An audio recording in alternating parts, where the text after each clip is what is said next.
আরে ভাই সমাজের ভিতরে যে সুদখোর ঘুষখোর বাইরে গেছে ভাই মসজিদে গেলে মসজিদে থামতে টাকা দেয় মসজিদে সব জায়গায় সুদখোর দিয়া উঠে গেছে না সুদখোর গেলে আমি বাঁচতে পারছি না মসজিদে গেলে ইমাম সাহেব সেক্রেটারি মসজিদে সুদখোর কথা কয় ও নো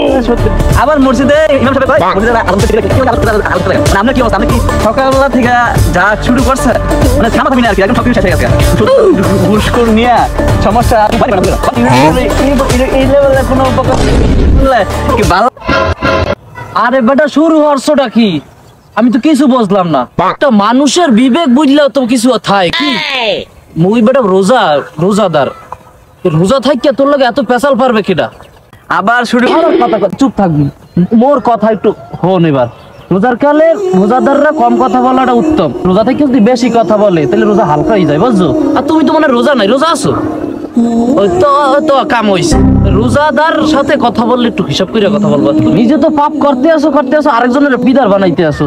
এই ভিডিও থেকে আমরা শিখতে পারি আসলে রোজা রেখে এত কথা বলা ঠিক না। আমরা যতটুকু পারবো আল্লাহর ইবাদত করব এবং আল্লাহর জিকির করব।